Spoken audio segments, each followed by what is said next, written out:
Hello everyone, welcome to Sanmarga classes. ಕೆಲವು ನೈಸರ್ಗಿಕ ವಿದ್ಯಮಾನಗಳು ಪಾಠದ 20ನೇ ಪ್ರಶ್ನೆ. ಮಿಂಚು ಹೇಗೆ ಉಂಟಾಗುತ್ತದೆ ವಿವರಿಸಿ ಅಂತ ಕೇಳಿದ್ದಾರೆ. ಈಗ ಇದು ನೋಡಿ, ಮಿಂಚು ಗುಡುಗು ಸಹಿತ ಮಳೆ ಬರುವ ಸಮಯದಲ್ಲಿ ಗಾಳಿಯ ಪ್ರವಾಹವು ಮೇಲ್ಮುಖವಾಗಿ ಹಾಗೂ ನೀರಿನ ಹನಿಗಳು ಕೆಳಮುಖವಾಗಿ ಚಲಿಸುತ್ತವೆ. ನಿಮಗ್ ಗೊತ್ತಿದೆ, ಮಳೆ ಯಾವಾಗ್ಲೂ ಭೂಮಿ ಕಡೆ ಬರ್ತದಲ್ವಾ.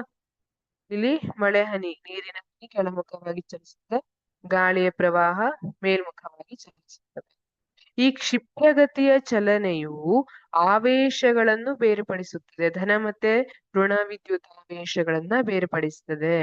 ಹಾಗಿದ್ರೆ ಧನ ಆವೇಶಗಳು ಮೋಡಗಳ ಮೇಲ್ಭಾಗದ ಅಂಚಿನಲ್ಲೂ, ಧನ ಆವೇಶಗಳು ಮೋಡದ ಮೇಲ್ಭಾಗದ ಅಂಚಿನಲ್ಲೂ,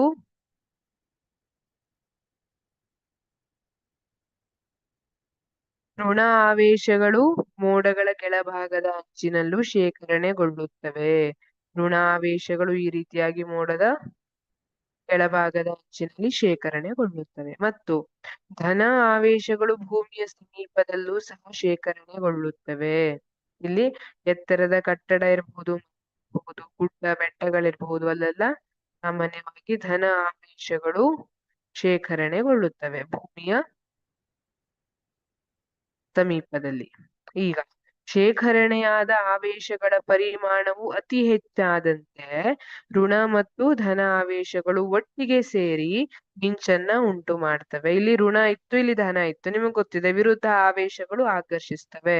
ಹಾಗಾಗಿ ಇಲ್ಲಿ ಗಾಳಿ ವಿದ್ಯುತ್ ಅವಾಹಕದಂತೆ ವರ್ತಿಸ್ತಾ ಇದ್ರು ಇಲ್ಲಿ ಏನಾಗುತ್ತೆ, ಇಲ್ಲಿ ಸಂಗ್ರಹವಾಗಿರುವಂತಹ ಆವೇಶಗಳ ಸಂಖ್ಯೆ ಹೆಚ್ಚಾದಾಗ ಋಣ ಮತ್ತೆ ಧನ ವಿದ್ಯುತ್ ಆವೇಶಗಳು ಒಟ್ಟಿಗೆ ಸೇರಿ ಮಿಂಚನ್ನ ಉಂಟು ಮಾಡುತ್ತವೆ.